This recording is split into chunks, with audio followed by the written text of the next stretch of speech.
Good afternoon, everyone. Hello from LSE virtually. My name is Katerina Dalacoura. I am an associate professor in international relations at the LSE, and I have worked on religion in international relations as one of my research topics and interests. I am very pleased today to be hosting an event on religious communities under COVID-19, hosted by the International Relations Department of the LSE jointly with the school as a whole. It is a truism, of course, that the COVID-19 pandemic has brought about multiple crises on both personal and collective levels. Among these existential crises and questions about relationships between individuals and between individuals and communities have also been very widely prevalent. Change has been dramatic and often very surprising. The shift of worship online, the open challenging or embracing of religious authority, the varied ways in which religious and secular communities and worldviews interact, these are just some examples of these dramatic changes. Now, the LSE has put together an excellent panel to discuss aspects of these developments that we have all experienced in some shape and form in the past few months. So I will introduce our speakers, and after doing so, I will pass the floor to each of them who will offer their remarks. First, Dr. Jim Walters, who is Director of Religion and Global Society Research Units, a new establishment at LSE, linked to the International Relations Department. Jim will discuss for us, or will offer his view about the tensions between faith communities and secular authorities, and bring onto the table, into the discussion, his ideas about what the post-secular means. This is a key concept for the event. Secondly, we will turn to Elizabeth Oldfield, who is director of the think tank Theos. Elizabeth will talk about one very fascinating post-secular case study through outlining and talking to us about a recent report on religiosity in London and the various responses of London to this and other crises. Thirdly, Professor Azza Karam, who is the Secretary General of Religions for Peace in New York, will offer the global perspective and will focus particularly on the role played by religious actors in the global response to the pandemic. Now, a couple of housekeeping points. For Twitter users in the audience, the hashtag for today's event is @LSE COVID-19. The event is being recorded, and hopefully we will have the podcast available to us, subject to no technical difficulties. Each speaker will talk for about 10 minutes, and we will have plenty of time at the end for a Q&A, which will work in the following way. Please use the Q&A feature at the bottom of your screen to field questions, which I will then submit to the panelists, either broadly or individually. Please let us know your name and affiliation, and we are, as always, particularly keen to hear from our students, alumni, incoming students, and other friends of the London School of Economics. So without further ado, I will ask Jim Walters to introduce the topic, to be our first speaker. Thank you. Thank you very much, Katerina. Yes, I particularly want to speak to this question that is in the subheading of our title of whether or not this is the first pandemic of a post-secular age, because post-secular is quite a controversial term and it's one with multiple meanings. It can get dominated by a question of whether or not religion is numerically resurgent or numerically in decline. And I know Elizabeth perhaps going to speak a little bit to that. But I'm more interested in the changing role of religion within the public sphere and what we're seeing in relation to that through the course of this pandemic. On the face of it, we could describe this as the first pandemic of the secular age, in the sense that all official government responses, so far as I'm aware of all countries, have been driven by science rather than religious considerations. Governmental responses are taking place on what Charles Taylor calls the immanent frame, without reference to transcendent or supernatural meanings. So governments are listening to scientists, they're not listening for their direct response to clergy. Go back 100 years to the 1918 pandemic and the situation was more mixed. Many countries had virtually a very primitive scientific understanding and little infrastructure for public health to respond to the pandemic.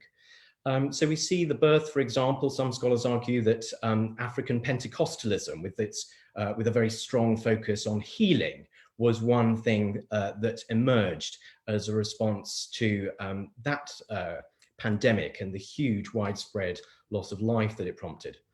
In the Western world, there was more scientific understanding. I mean, it was pretty limited, not an awareness or understanding that really this was a virus, but an awareness that they were responding to a scientific challenge.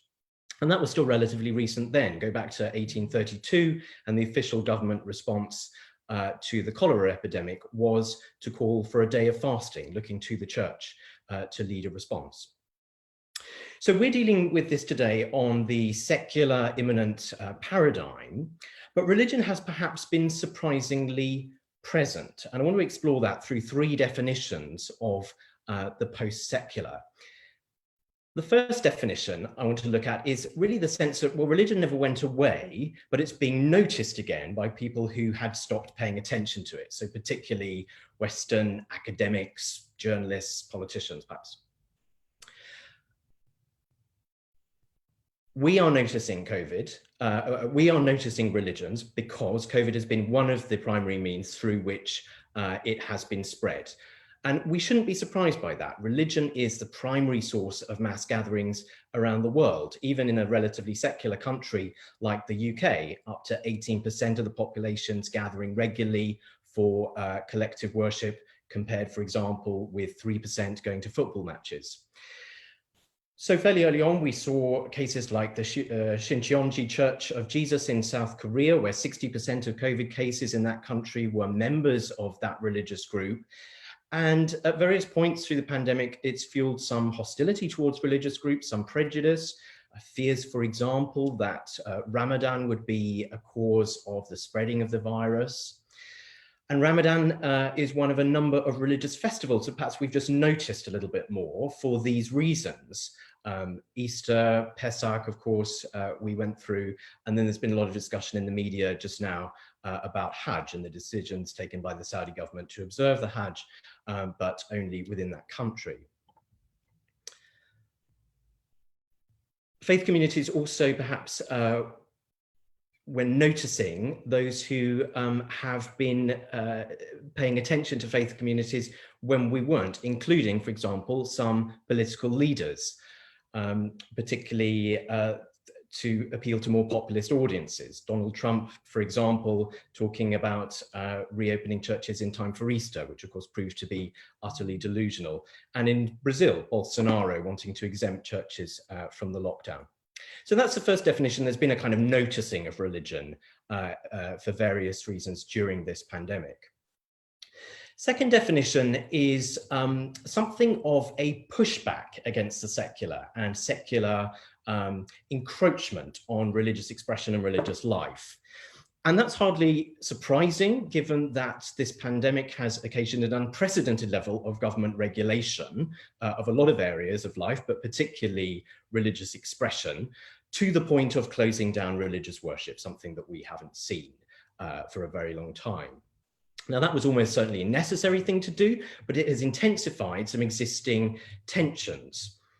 I'm thinking, for example, the sense in which the Muslim community has felt under scrutiny and regulation through counterterrorism measures and the prevent strategy. And so this a kind of acceleration of some of those resentments. And we've seen the legal challenge by one mosque in Bradford against the government closing down of collective worship. But it's true across all religious traditions that we are seeing some sectarian, anti-modern instincts. So, for example, some conservative Catholic commentators in the US, for example, arguing that the closing down of churches is a sort of capitulation to a humanistic emphasis on preserving life at all costs, and really saying that religious obligations are of no importance. So we've seen an exacerbation of some of the resentments that some religious people feel towards secular encroachment on their domain. And then the third definition of the post-secular is not so much about resurgence of religion, so much as a kind of crisis of the secular, or a disillusionment with the secular and materialism more broadly.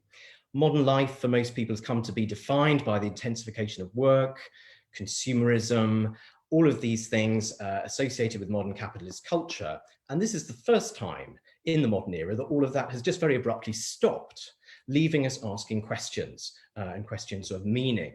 So, for example, Google searches for prayer have seen an enormous spike. There's a Danish academic who has demonstrated how those Google searches have doubled for every 80,000 new registered cases of COVID. And some religious leaders have been saying that they've seen huge escalation in participation in online worship and kind of live viewing of live streaming of services and things like that. So those are three definitions of the post-secular that I think have kind of been brought to the fore throughout this pandemic. And to close, I just want to talk about challenges going forward, both for governments and for religious communities.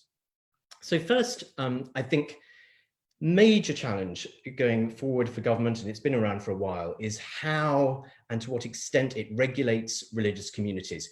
What, in a sense, are the non-negotiable dimensions of citizenship that need to stretch across religious groups and for which government have some responsibility?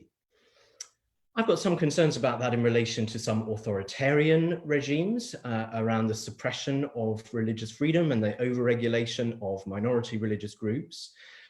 Governments have had unprecedented powers and are collecting more data about citizens than ever before.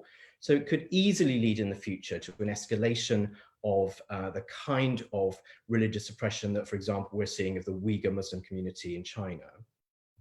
But I think even for more liberal, open regimes, there are challenges that we've had for a long time that are now going to be intensified. So how do we balance freedom of religion, which often has implications for protecting more the rights of communities, in the face of the rights that are more attached to individuals? So the classic example that we've been dealing with for a while are things like LGBT rights and the challenge that we've had in education with regard to sex and relationships education. How do you balance the right of a religious community to bring up its young people, teaching their beliefs and their values, with the rights that individual citizens have to hear the values of the country in which they live and our social norms?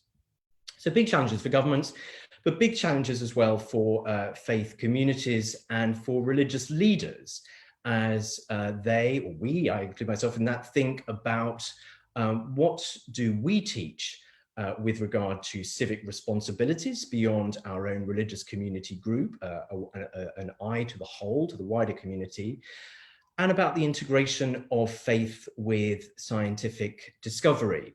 And responses to both of those are going to be very influenced by what we think about this pandemic, about its meaning and its kind of cause. Do we think that this is a sort of demonic force from which the beliefs and rituals of our religious community are going to protect us? Do we think of it as God's judgment on the world outside of our religious community in a way that kind of confirms an internal sense of righteousness and exacerbates those secular, post-secular tensions?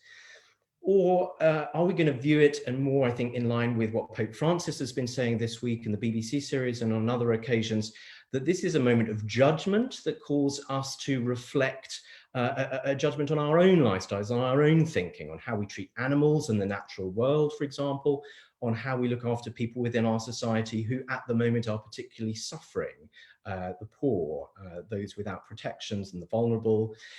And then finally, how we give an account of our own mortality, which has been brought very much to the fore for everybody in the midst of this crisis, as we've seen sort of daily death tolls and reflected on those questions of meaning within a society that had kind of neglected those. So lots of challenges for both governments and faith communities going forward.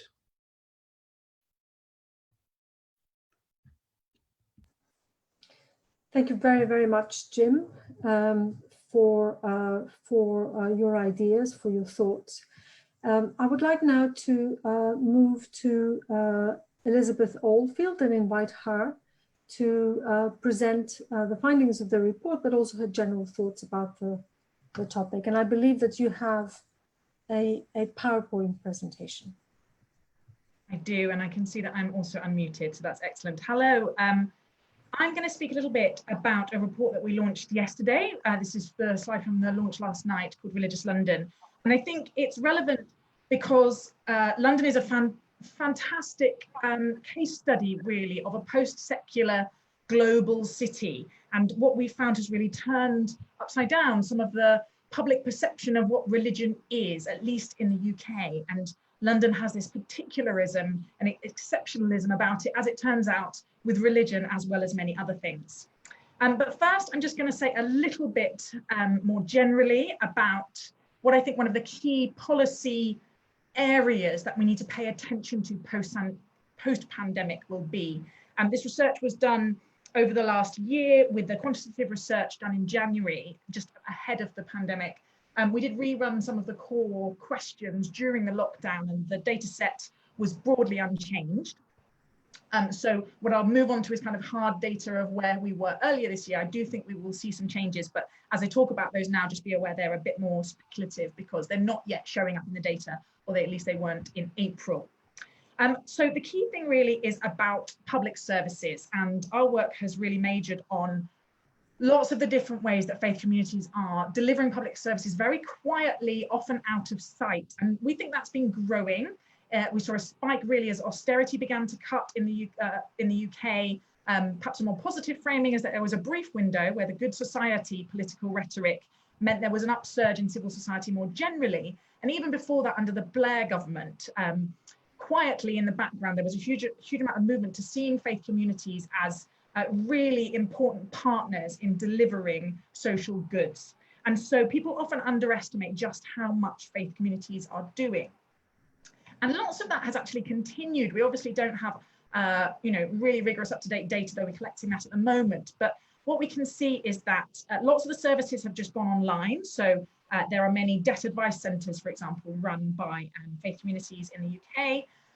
The more buildings-based things have obviously had to stop. So mother and toddler groups, kind of elderly befriending, lots of these very informal, very local-based things have had to stop because of the pandemic.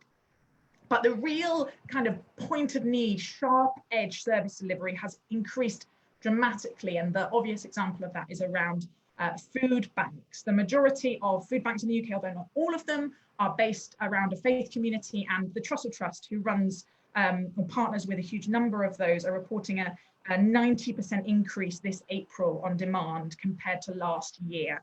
And that is a huge challenge, a huge pressure on these communities, often outside London at least, for whom many of the congregations, if you're looking particularly at the Christian subset, are elderly, might be vulnerable themselves, and remarkably seeing how these services have been able to continue, but there has been a real cost to that.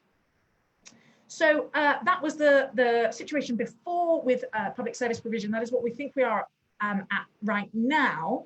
In terms of what we think the future might look like for the way faith communities engage in this is, I think there will be, without doubt, hugely increased need as we go into economic disruption, and a state even less able to plug the gaps in the enormous way we've seen right in the heat at the moment. And with that, at least again, outside London, you'll see reduced capacity. Again, you've got often aging populations in congregation, and that goes for all civil society voluntary organisations as well, many of whom may be more vulnerable, and there may just be less resource around, less people resource, less money resource. And that will be a huge challenge for these faith communities who, in their very DNA, it is there to serve their neighbours, to love their neighbours, to meet the needs that they see. And then this is the most speculative of my possible changes post-pandemic. I think you're going to see increased religious population of London. And I'll say a little bit about that. And then I'll come on to the data for now, and we'll help explain it a bit. So one of the things we're seeing at the moment, oh, forgive me, I'm out of order with my, okay, I will just explain that point before I move on, which is that I think it's quite likely that we're going to see a flight from our cities, and where we've had a kind of digital transformation where service sector jobs can be done remotely, there's a lot of anticipation of commuting going down, people working from home more. And it's likely that that will disproportionately be, because of the way these sectors are skewed, white and middle class. And as our data will show, that is not where the centre of gravity is for the religious population of London. And so my very speculative, but I think solid proposal is that you might see a secular flight, or the flight of the religious nuns from London, intensifying this effect that London is a surprisingly religious and actually a surprisingly socially conservative city already. So that's my kind of future predictions, and I'll just whiz through the some of the most interesting findings of the report, but it's all available online. So religion in London is younger and more diverse than it is in the rest of the country. This is just the Christian data set. The Christians are the majority religious group in London still, and FP is frequently practicing, IP is infrequently practicing, and NP is infrequently practicing. And they're a very interesting group, because they're essentially nominally Christian, and they diverge in their values really quite strongly from the frequently practicing. And so when we talk about Christians in London, if you're not paying attention to attendance and practice as well as affiliation, you will get a very messy, noisy data set. When you pull those two things apart, you see something quite distinctive happening. So as you'll see, that particularly the frequently practicing group in London are much more likely to be Black, Asian and minority ethnic. They're also a lot younger, and this top stat I think is particularly interesting. Half of London's 18 to 24-year-olds are frequently practicing in their religion.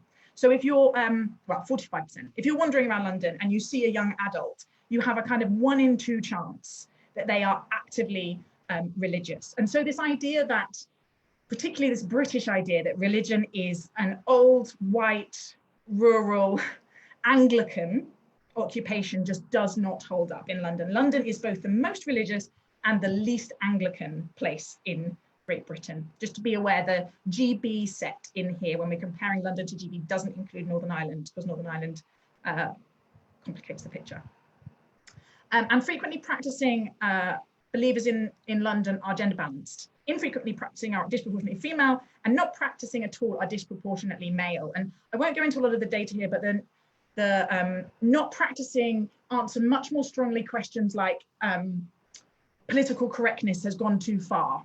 Much more likely to say yes to that than frequently practicing Christians. There's a real divergence there.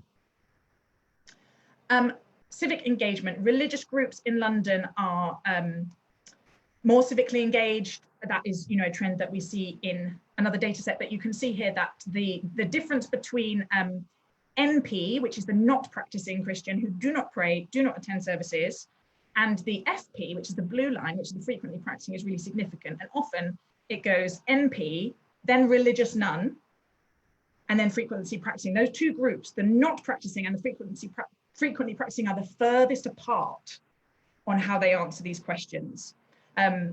The other is non-Christian religious minorities. One of the downsides of this data set, and we'd like to do more on it, is there's not much granularity to pull out these differences, but you can go and have a look at that if you'd like. Civic comfort, or I perhaps should say discomfort. Again, this is a real challenge around policy.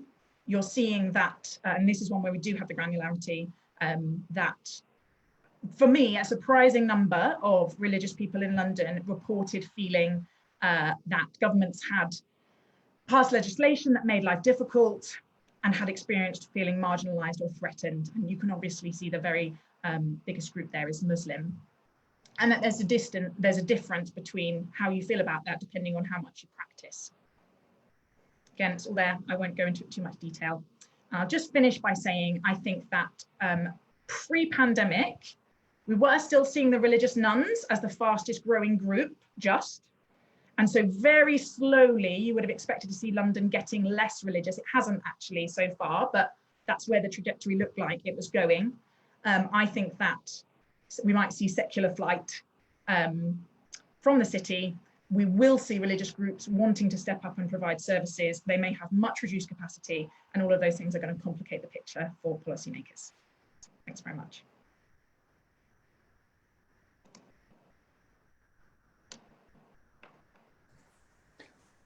Thank you very much, Lizzie, for this fascinating snapshot of a post-secular city, if we can call it that. I think we can. Now let me move to Azza Karam, who, as I said earlier, will talk to us about the global role that religious groups have played and will play going forward in the pandemic.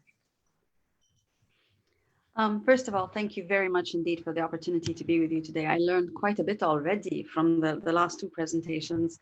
And I think one of my immediate knee-jerk reactions, if I may share, is to say, well, welcome to a reality that many of us had actually seen for quite some time, but may not necessarily have been a very interesting reality for academics and policymakers whose comfort zone had been to see the religious realms of life as pretty much the marginal ones. And I don't know whether that was a reflection of the reality or whether it was pretty much a reflection of a particular worldview.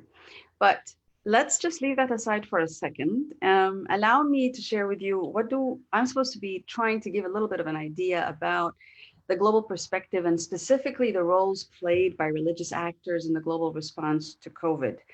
Let me be clear about what I mean by the religious actors.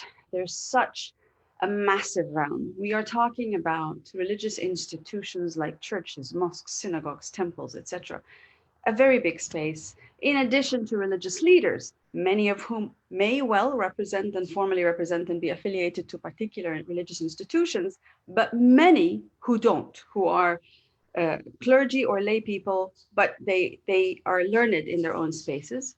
And we're also referring to a civic NGO, non-governmental organizational space, where many are actually faith-based or faith-inspired. And over the years, we've lost sight of the fact that, for instance, Caritas is a Catholic NGO. It's inspired by Catholic values. They're one of the biggest humanitarian and developmental actors in the NGO world, but it's only petering relatively recently down that this is a religious identity that they hold and maintain, and the same applies to World Vision and others, some of the biggest.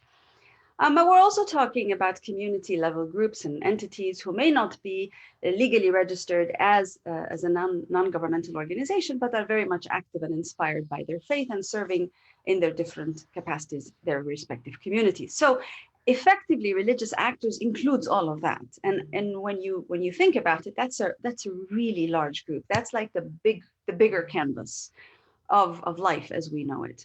So it's impossible to speak about all of this, but what I will try to do is to focus on the religiously inspired non-governmental organizations who are either present in national spaces only, or actually are also international actors. And I think already Elizabeth has highlighted how there's a history of religious organizations like this working and serving in the social sectors. In fact, what those of us who've been working on religion for the last 30 years have systematically said is this: the oldest development actors, the oldest humanitarian actors are actually religious institutions and religious non-governmental actors. It's the government itself, government as we know it itself, is a relatively new, the newbies on this particular block. But in fact, those who have been providing health, education, sanitation, nutrition services to populations have actually traditionally been the religious institutions and continue to be. So we know it is a very rough figure where everybody decides to contest, and we will continue to contest until we die.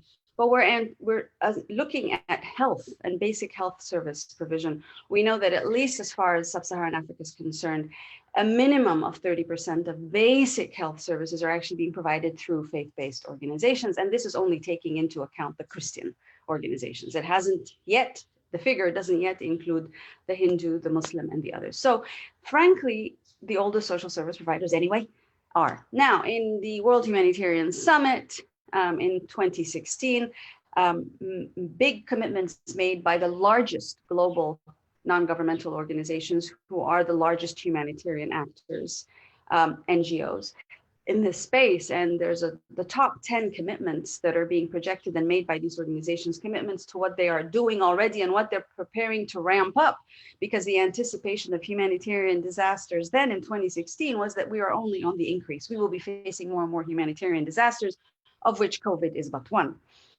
So then the anticipation is more, and their largest global humanitarian NGOs are projecting their commitments that they're making to this work, and based on what they're already providing. Out of the top 10, 4 of the largest are faith-based non-governmental organizations.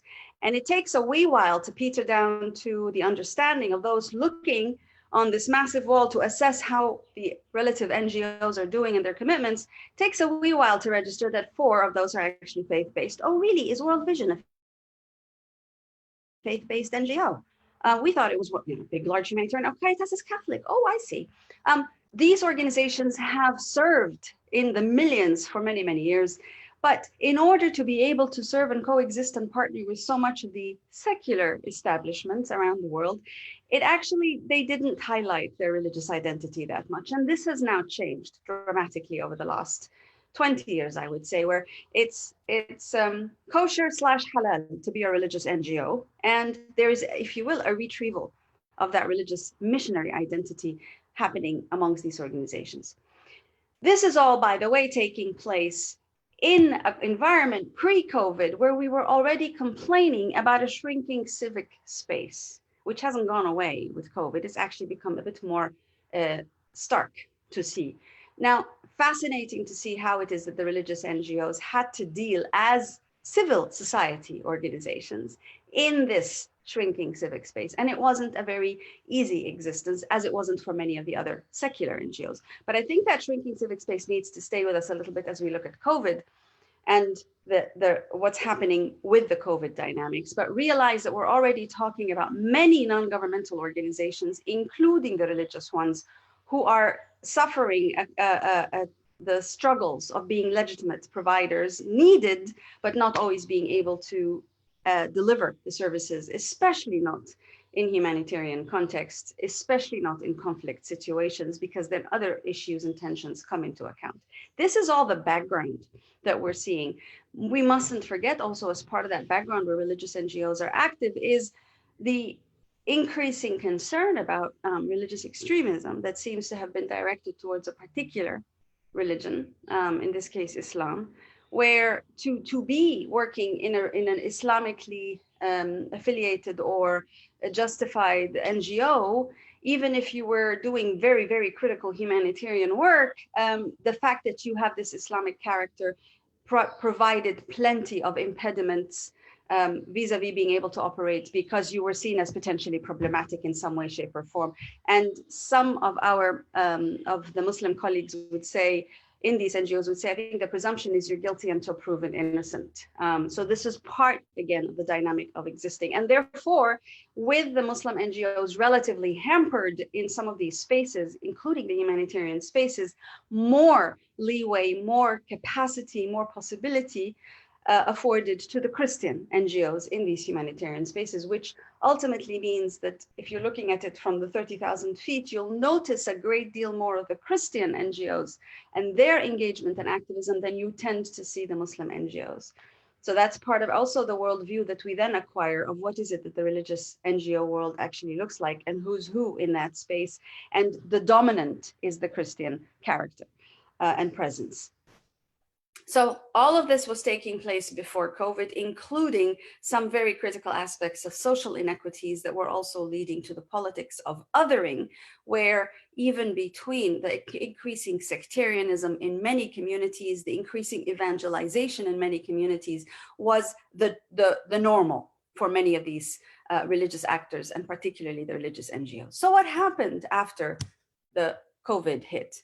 Well, we realized a very interesting thing. 20 years ago, with any major disaster, the international community, so to speak, let's think of it in terms of the United Nations or the European Union or the African Union or others, wouldn't necessarily have looked towards religion. You'll all remember in your context in the United Kingdom, but also in the United Nations, this was very dominant only 15 years ago. We didn't do religion, so we didn't really look at religion. Don't do was a very common frame. Right now, nobody dares say that. No matter where they are, everybody is actually, quote unquote, doing religion. They're looking to see what the religious spaces are like. They're even looking to partner and to work and to engage. So the rate of interest from the secular multilateral spaces in the religious spaces has increased dramatically. COVID has actually accentuated that increase because, remember, it comes a little bit on the back to some extent of the Ebola crisis, when the religious actors and religious leaders in particular had a very important role to play in being invited to change the mannerisms of burial practices in those 3 affected countries so that would minimize, and that indeed proved to be a tipping point for the dissemination of the infections. So there's already the work of the religious communities on the HIV and AIDS, which is a legacy of engaging in public health by religious actors and actively contributing to destigmatization of HIV positive survivors. But then comes Ebola and the knowledge that these religious leaders have a hugely critical role in changing minds and attitudes. Now we have a global pandemic called COVID. Where are these religious actors? How can we work with them? How can we support them? So very interesting to see now that everybody does religion, basically, to put it very bluntly. But we've also seen what Elizabeth has already highlighted, and it's not just in London. We know that in Geneva, Caritas has been feeding thousands. Now, Geneva is the capital of Switzerland. Nobody usually thinks of it as a very religious space. But we know that there have been religious entities who have been providing for the thousands who haven't been able to access the services. So if this is happening in the secular hemisphere, which is supposed to be, the Western hemisphere, which is supposed to be secular, you can well imagine how much more of that social service provision is in much need in other contexts where even the level of social economic capabilities is much less, and the ability of governments to serve their people is already seriously hampered. So we're talking about contexts where the multilateral landscapes are now doing religion, much more interested in reaching out, partnering, etc. Not necessarily with all religious groups and organizations. Remember, I said that there's a dominant character, that what you see first is usually the Christian spaces before you start seeing the others or even knowing where to identify them. So, but we also see that even in Central Park in New York City, Samaritans first set up in the very first months of when New York was the epicenter, they had to set up in Central Park in New York City a massive tent to accommodate the overflow from the hospitals. So surprise, surprise for the Western imagination, the entry of the religious spaces, the visibility of the entry of religious social sector and social services spaces is so much, it's undeniable. You can't not see Central Park in New York City. You can't not see Caritas serving in Geneva, Switzerland. So the interesting thing here is that there's an assumption that this is something that's newly happening. Not necessarily newly happening, but it's much more visible because of the numbers, as Elizabeth was also telling us. But my counter here is it's not just London, and it's not just Geneva, and it's not just New York. This is an increasing visual of what's been the case for the longest amount of time. In 2012, I believe there was an article in The Economist where they did a research that showed that 70% of hospitals in the United States are run by or through the Catholic Church. That's in the United States of America, 70% of hospitals. We have a reality we didn't see for a long time that COVID is forcing us to see very, very much. But we also have a very interesting dynamic now. Naive people like myself, I take full credit for that naivete, assumed that when COVID struck and all of these first responders who are religious actors and religious NGOs assumed that we would work better together. What I've noticed invariably, irrevocably, is that every religious NGO is doing its own thing. They're working massively. They're serving at full speed. They're fast forwarding their social services to everyone, but they're all working individually. Very, very, very few, if any, are actually working together to serve the same communities. Now, isn't that interesting? Isn't it interesting that we have the faith inspiration, but we're not necessarily all working together? And it seems that the paradigm is me, my faith, my organization, we have to deliver now. So collaboration is not the name of the game right now. It's rare, it's happening, but it's much, much rarer in this space.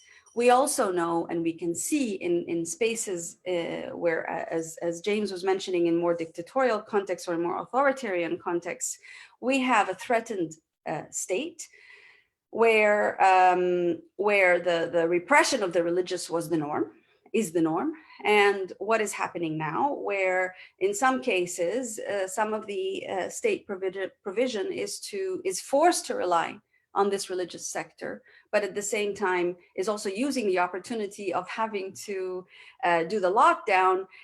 So we have malls opening in some parts of the world, being allowed to open, but not mosques. Interesting that. Now it's changing slowly, but there was this period of at least a month where it was okay to go to a mall, but you couldn't yet go to the mosque.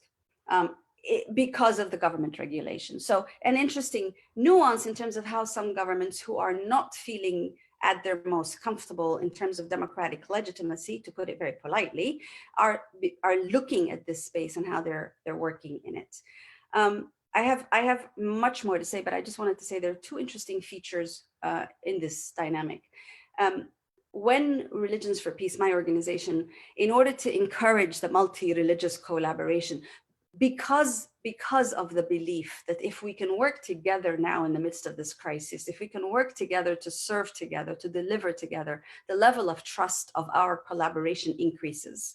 Whereas if we work in our respective silos, post a COVID dynamic, God willing, we haven't actually used an opportunity that was given to us to build our trust, to build our collaborative normal, to make the normal the collaborative.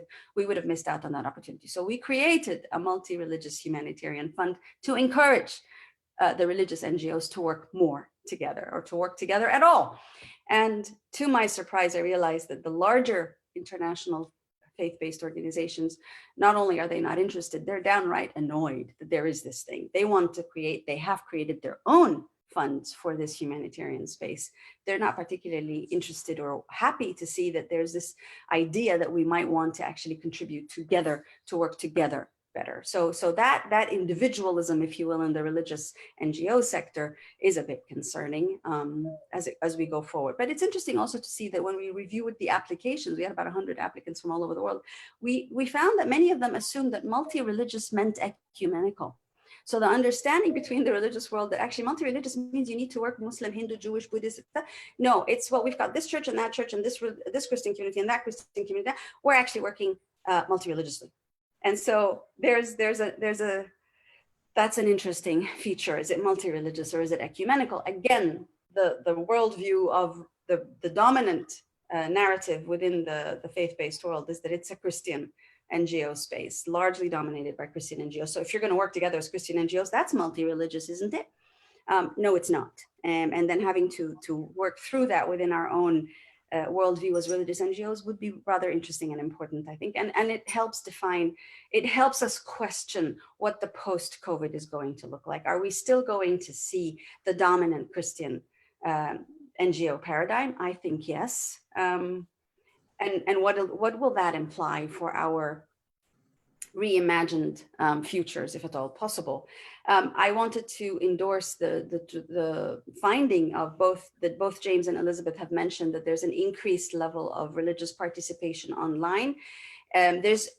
During Ramadan, many of the Muslim NGOs reported an increase in the donations that they were receiving, as opposed to a diminishing. There's actually been an increase compared to the last few years.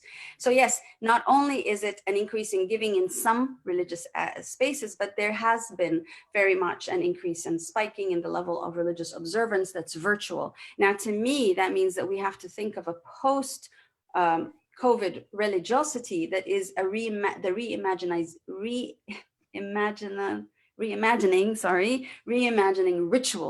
religious rituals as we know them, because standing to pray together or being on the same pew in a church is now changing. What will it look like? What will religious observance and ritual observance in many religious traditions now look like? It's going to be different in character, for sure. It'll be more virtual in character, for sure.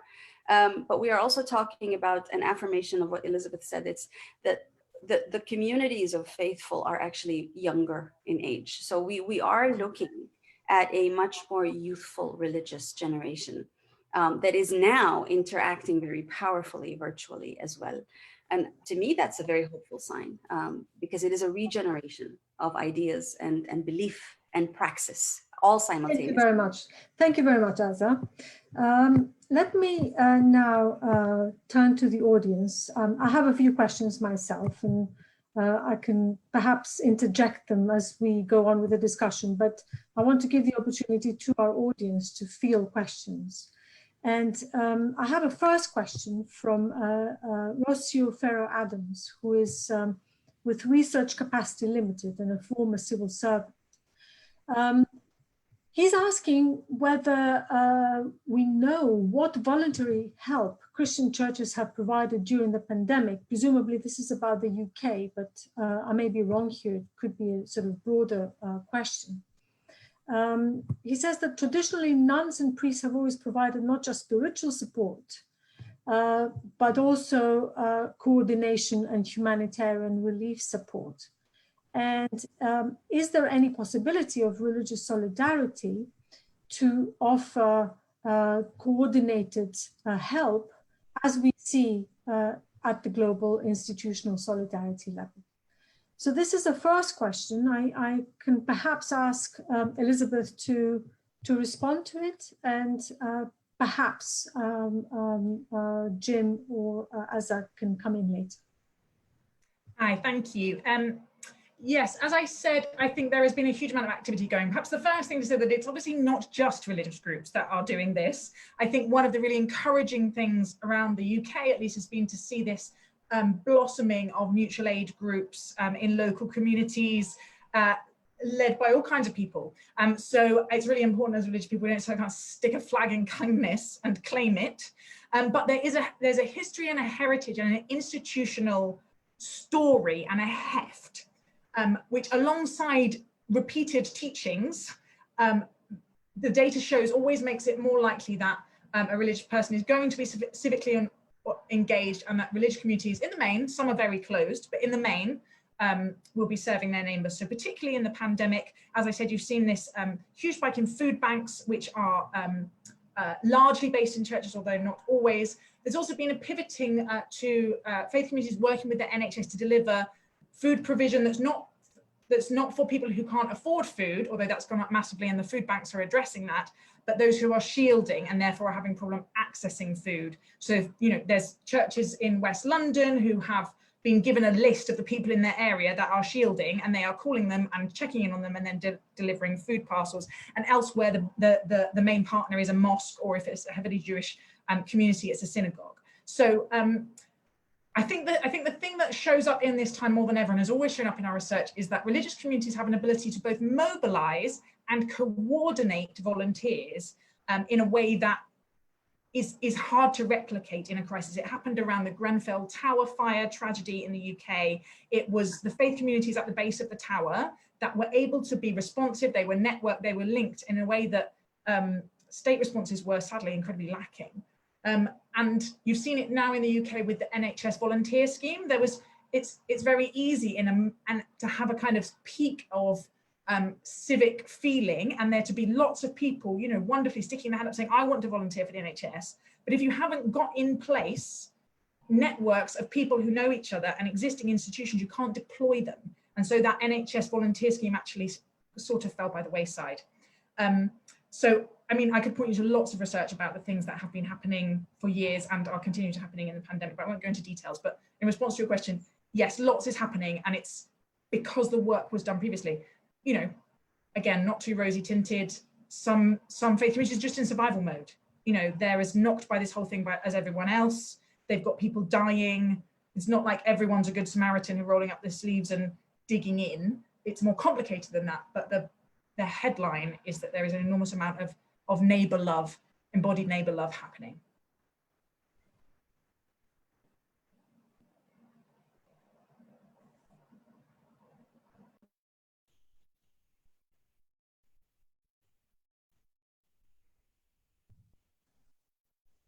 Sorry about that. Would Jim or Azza want to come in, or we have other questions? Yeah, if I can just speak to the second half of that question, which was about for kind of cooperation, because Azza also mentioned it in terms of there's lots of good work going on, but people are kind of ploughing their own furrow, and collaboration, you know, is more difficult. What I think I'm seeing is that where established interfaith relationships and networks exist, people have been able to mobilize them. So I mentioned Bradford earlier in a negative sense of that legal challenge from one mosque, but we've also seen in Bradford, which is a city where there's very strong Christian-Muslim relationships, cooperation over supporting people who are isolating, people who are vulnerable and so forth.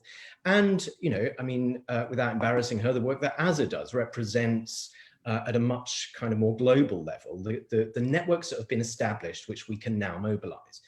Now, a big element of this pandemic, which we've touched on a bit, and I'm sure will come out more in the questions, is the way in which a kind of sort of migration online, an increased expression of faith groups online, is, I think, going to have the effect over time of eroding existing religious sort of patterns and institutions, the form that religion takes, and that is going to pose challenges for sort of the future of interfaith cooperation and interfaith dialogue more broadly, because it's going to be a much more fluid scene. And so I think there's, and as I say, perhaps we'll discuss this more with future questions, there's a lot of opportunity in the move online, but I do also have concerns that it's going to make those kind of relationships much more difficult.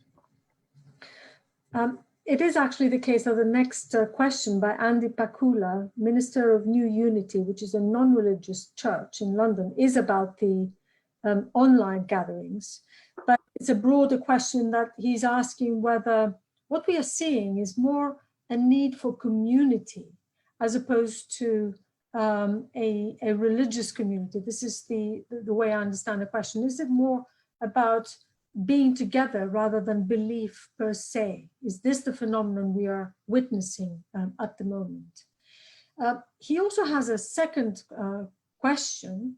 I think it's quite separate, which is, are there any examples of ways that faith groups have been instrumental in changing and shaping government policy and practice, particularly for disadvantaged groups who have been damaged by lockdown? So maybe a question for any of the three of you who wants to take it. Do we have specific examples where there's a sort of a remit that religious faith groups have been taking on to themselves of pursuing in relation to government policy? So the first question is about the need for community as opposed to belief.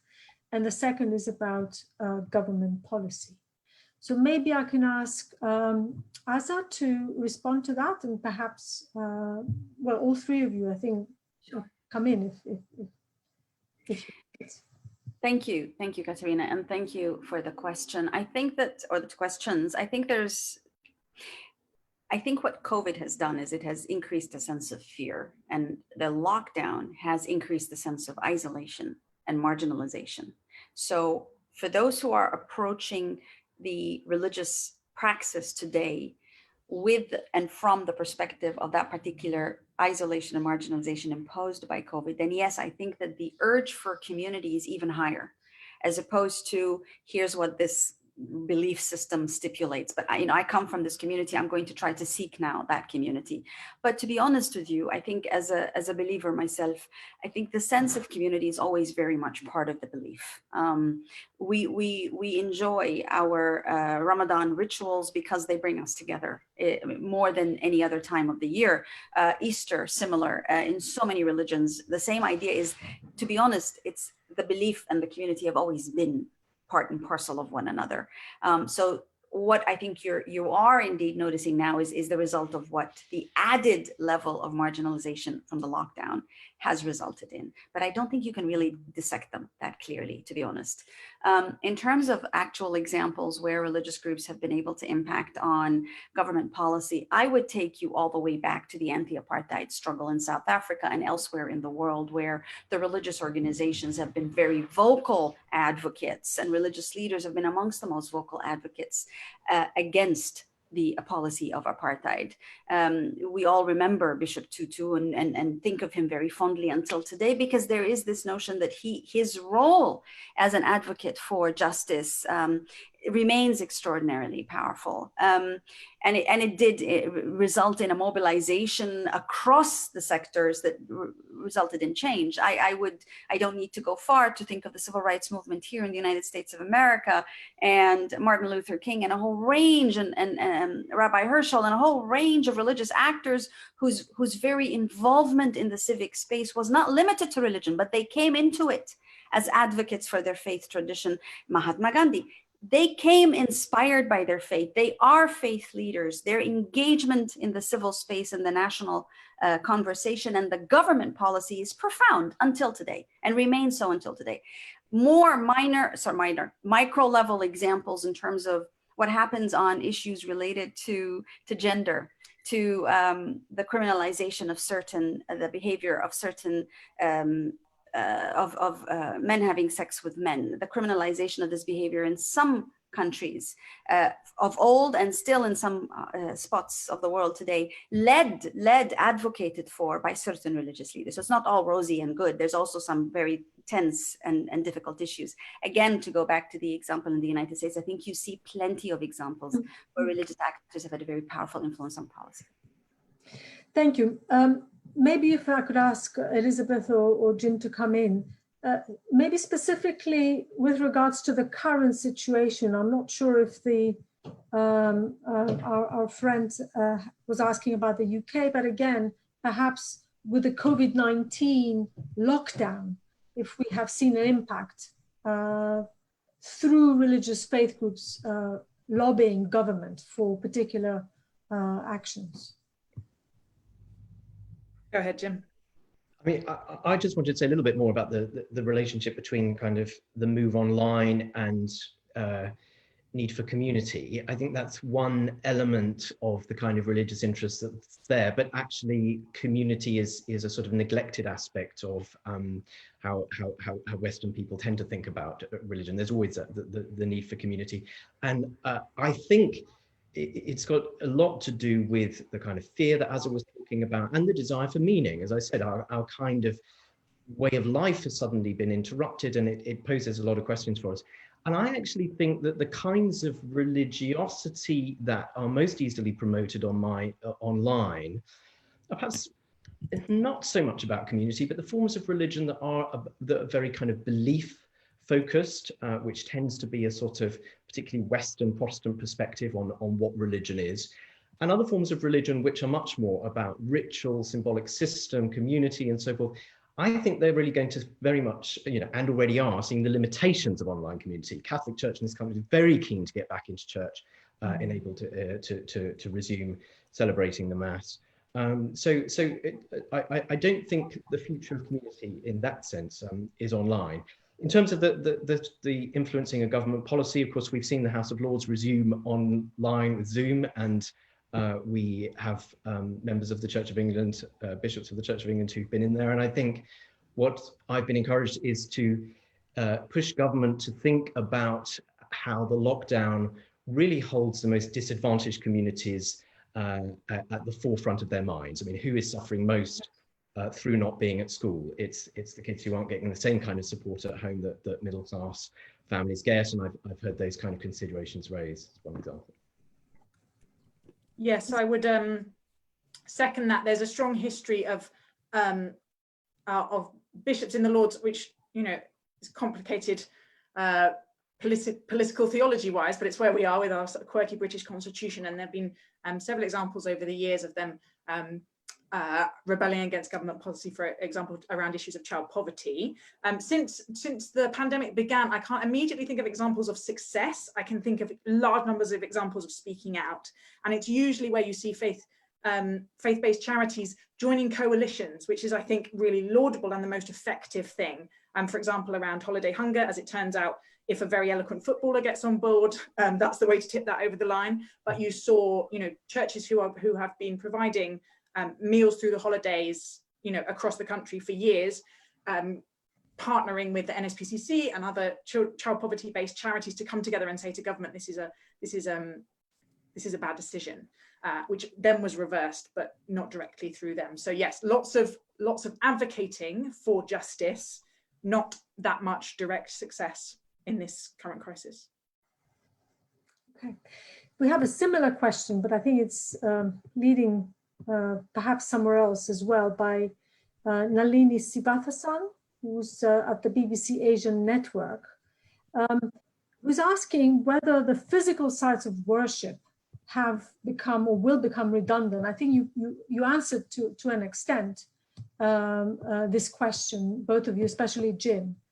And maybe I want to perhaps add a different aspect of this from my perspective as an academic. I have experienced very much the loss of the physical community at the university with the pandemic. I'm very grateful for the online opportunity to come together with my students and with my colleagues.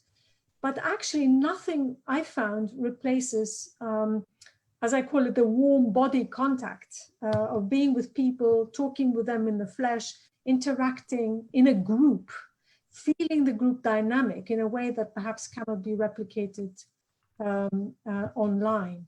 So, I mean, this is not about a faith community, but I think it adds an element to how we think about community in the context of religion more generally.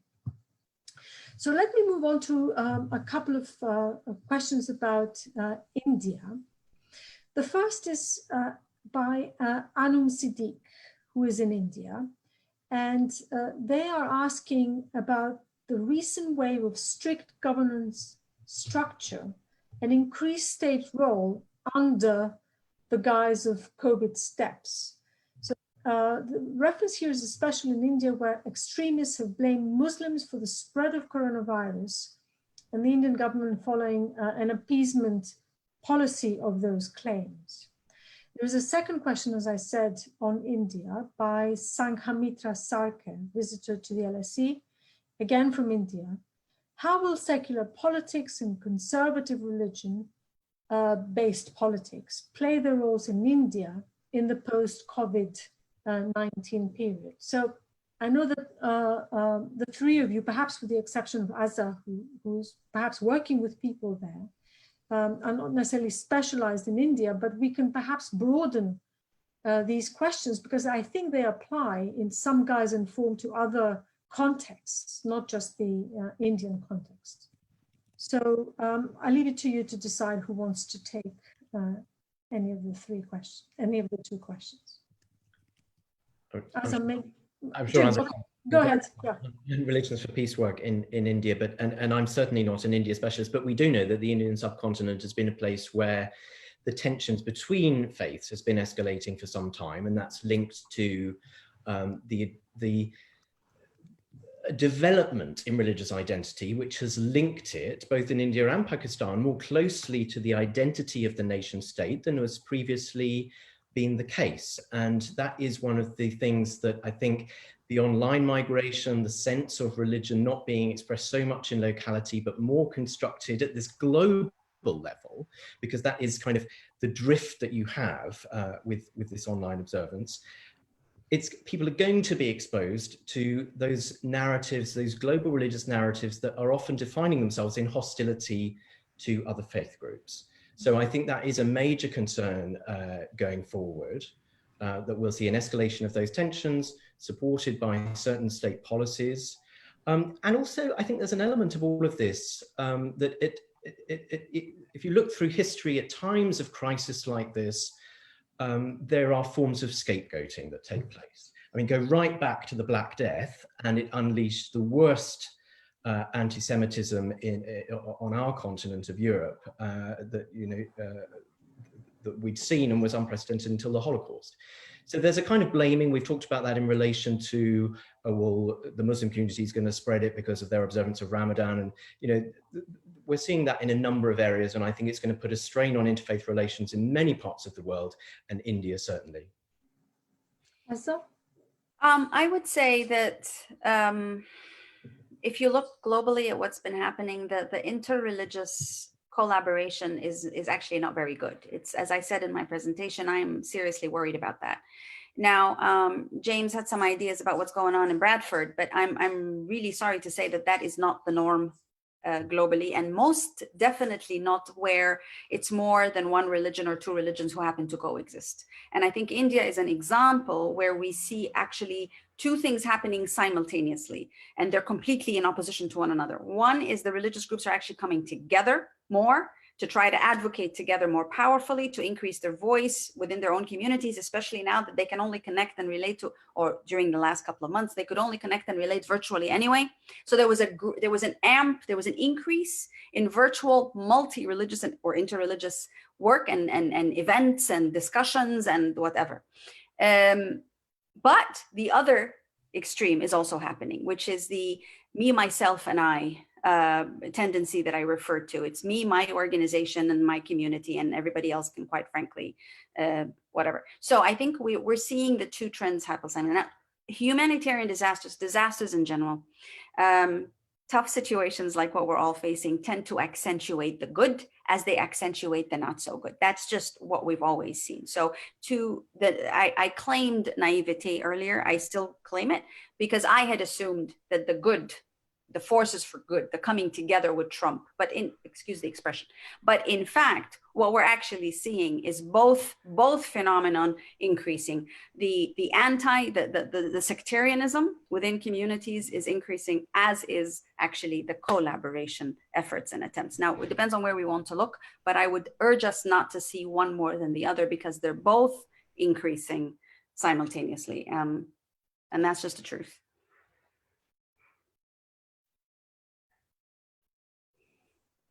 Elizabeth, would you like to come in? I don't think I've got anything to add on that. Okay, all right. So maybe I can move on to the next question, which is by Chester, an alumnus of LSE Department of International Relations.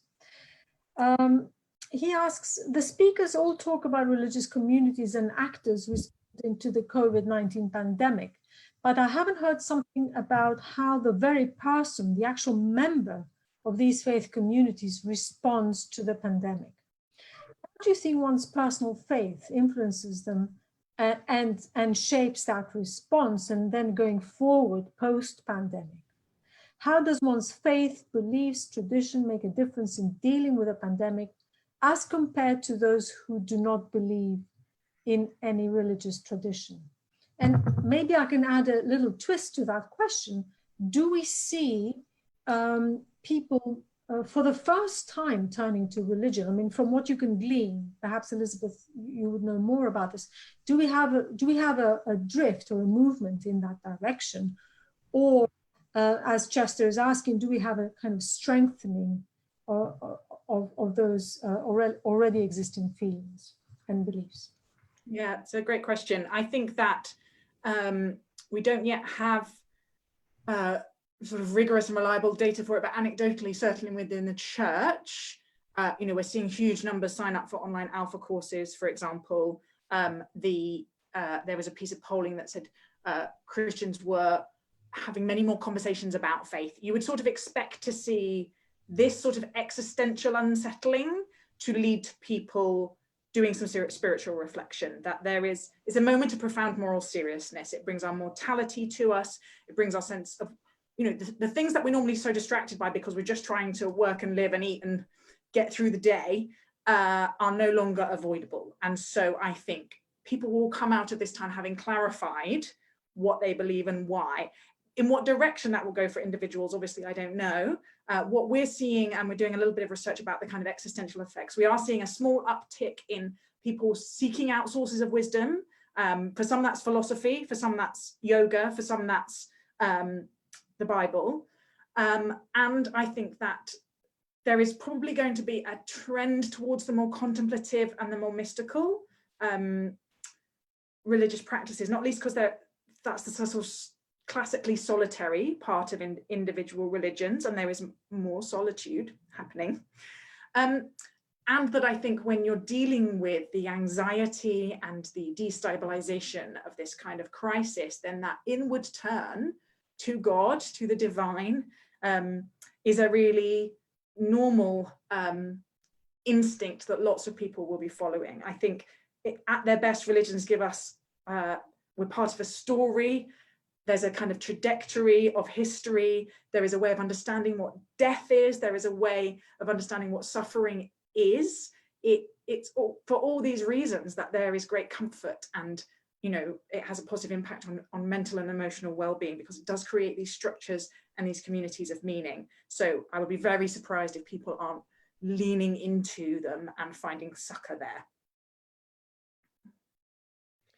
Yes, I mean, similarly, I think I don't like to generalize about the experience that people have had through lockdown. Some people have had kind of crazy homes with children to look after and jobs to keep up with and all this bit. But I think a lot of people have had an experience of their life slowing down suddenly, an experience of their own company and solitude.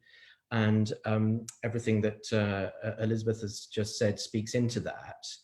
One of the things I think it's sort of exposed within faith communities is that kind of across most of the world's religions, for various reasons, over quite a period of time, there has been a bit of a waning of the mystical tradition.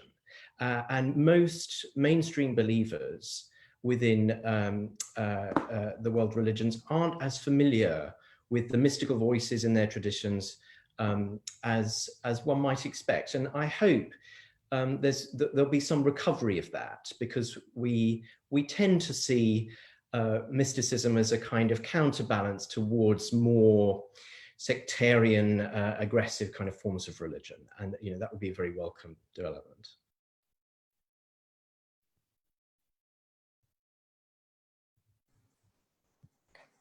So let me move on to a couple of different questions. One of them is quite interesting, original question by Elizabeth Botsford, who asks, is the NHS clap for carers a religious exercise?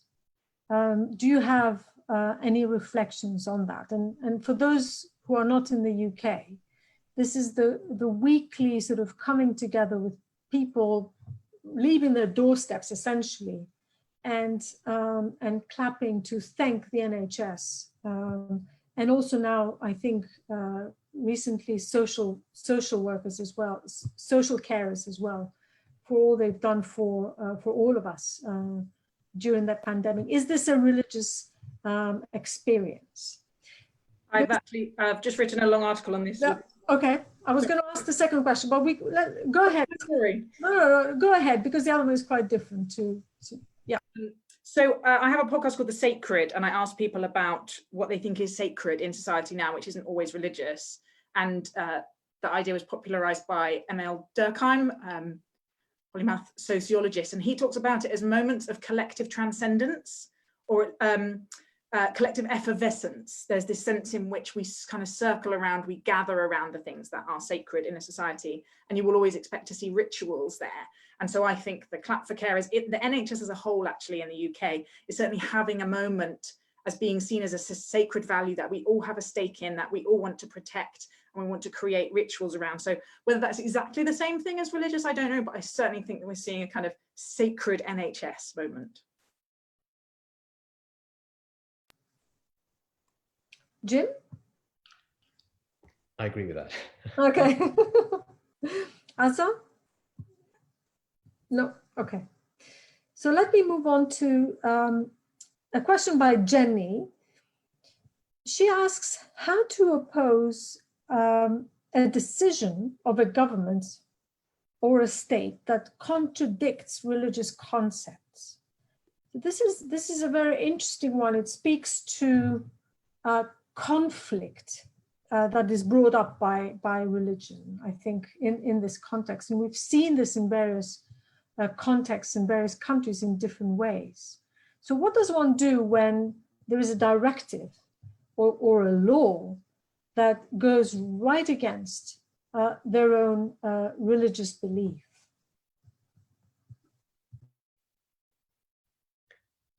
Perhaps I'll jump in. Well, I mean, I think we need to see the promotion of freedom of religion within most countries in the world in various, to various degrees and for various constituencies. In some cases, that is a deliberate authoritarian suppression, where I think some international support and alliances are quite important in hopefully trying to kind of make some progress on that. I think in more open liberal democracies, as I said, I think often these are kind of genuine tensions, how you balance often sort of competing rights. But freedom of religion is, I think, not as well understood as it should be, and therefore its violations are often not conscious but unconscious. And I think just listening to the findings of the Theos report that Elizabeth was outlining, I mean, clearly, for better or worse, we have a very high proportion of people with socially conservative views in London, socially conservative views, for example, about same-sex relationships. And so when you know, a few years ago, the one of the indicators of kind of potential radicalization among young people in schools was that they express opposition to same-sex marriage. We have to realize that that is including a very large section of the religious population, and perhaps that's something that needs to be engaged with in a less hostile way than to kind of, you know, potentially kind of criminalize the view. So I think there's a lot of learning that governments need to go through. And I think it's important that within kind of more liberal countries, religious communities don't get into a defensive mindset, but that they work with those governments to better understand their worldview.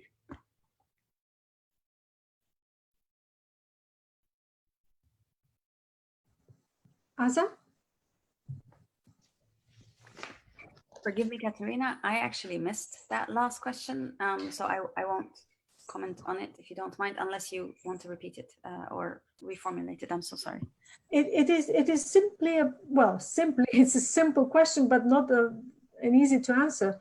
It's about the contradiction between a government directive, let's say, which goes against your beliefs.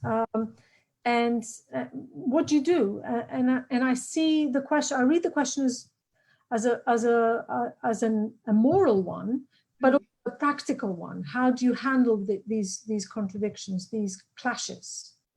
Well, I think that's a perpetual problem for a lot of believers, particularly in countries where governments are, shall we say, not as democratically well positioned as elsewhere. I'm trying to be very diplomatic and politically correct here, but I think you see in authoritarian regimes that there are definite concerns from many believers about how governments are approaching the religious space and religious issues. I think what the specific situation of COVID should be seen as, it's not just a general, the government has a very odd position with respect to religion, or maybe advocating for something that is against religion. It's actually not that straightforward or that clear.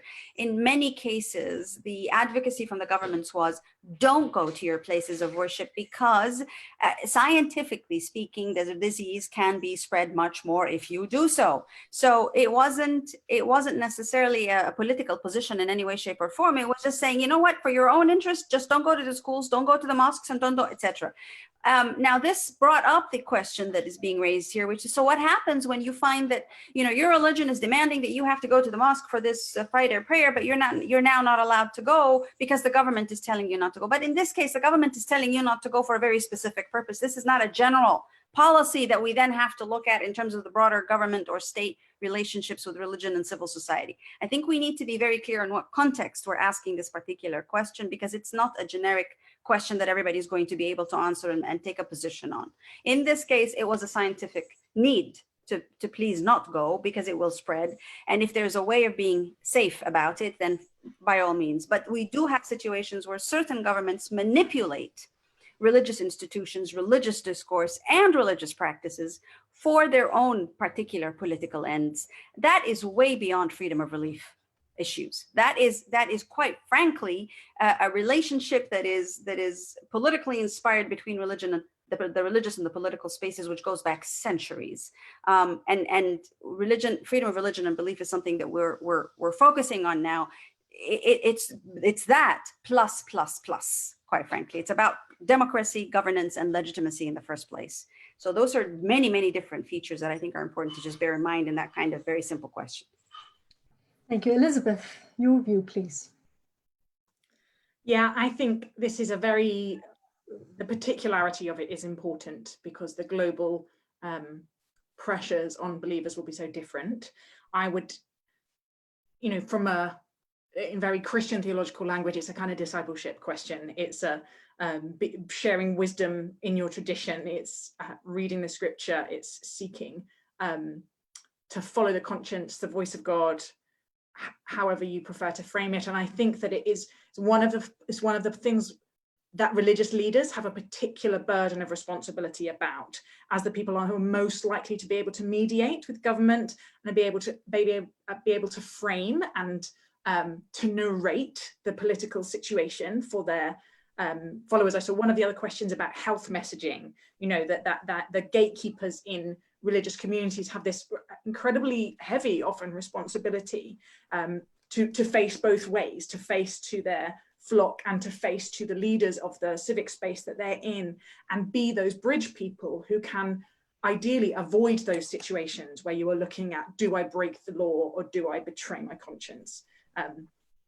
Yeah. Thank you. We have 5 minutes. I'm told that we have to stop sharply at 4 o'clock. So I want to offer one last question, which actually connects a little bit with what Elizabeth was just saying. It's by Joe DiCarlo from Medical Teams International. Can any of you speak to the powerful gatekeeping role faith leaders have in a community in disseminating health messages, and the importance of proactively engaging with them through methodologies such as channels of hope? I'm not familiar with it, but maybe the three of you can speak very, very briefly, because as I said, we have to finish it at 4 o'clock. So can I quickly touch on that? I did try to send the response also. I typed it and sent it back to him. I think he's asking a very brilliant question. Channels of Hope is a methodology adopted and has been championed by an organization called World Vision, where basically it's the rereading of scripture with religious leaders and people. For instance, it started with HIV and AIDS sufferers.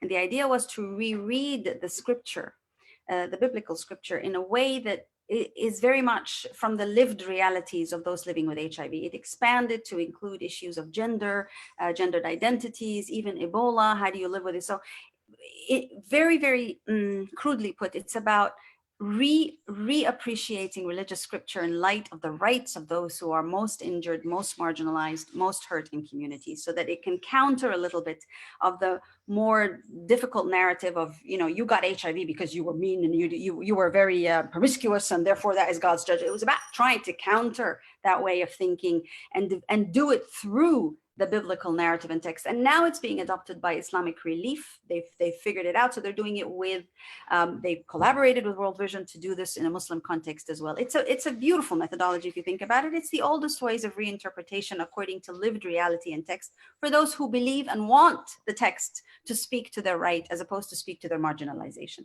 So I think that this is very much a powerful methodology that's increasingly being also used in other contexts, and it hasn't as yet, it's been lived in the context of the COVID crisis in terms of how it's been acted out by many different religious communities and religious actors together. And it informs the interfaith because they're rereading their religious scripture from the perspective of living this COVID disaster.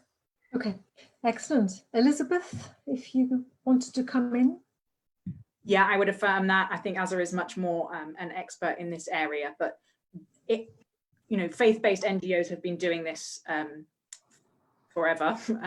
Tear Fund works very specifically with churches because often they're the best way into these communities.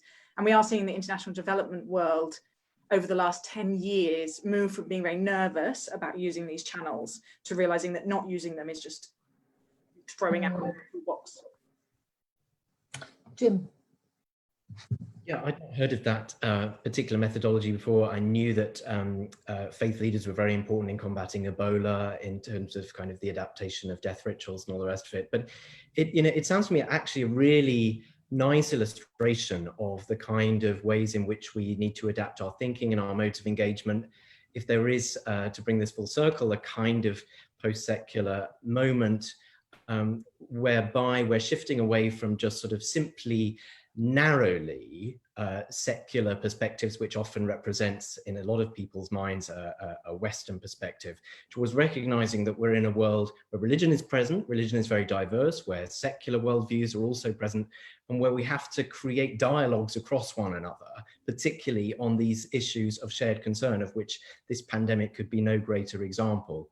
And that kind of translation of language sounds like an excellent example. Well, Jim, you have finished on a perfect note, and I wanted to thank you, Jim Walters, Azza Karam, Elizabeth Oldfield, all three of you for your time, for your thoughts. I found the conversation extremely enlightening and fruitful, and I want to ask our audience in their minds perhaps to thank you. And I wanted to also thank everybody and invite them to rejoin LSE events, similar events in the future, and also listen to the podcast and disseminate it. Thank you all very much, and see you soon. Bye. Thank you.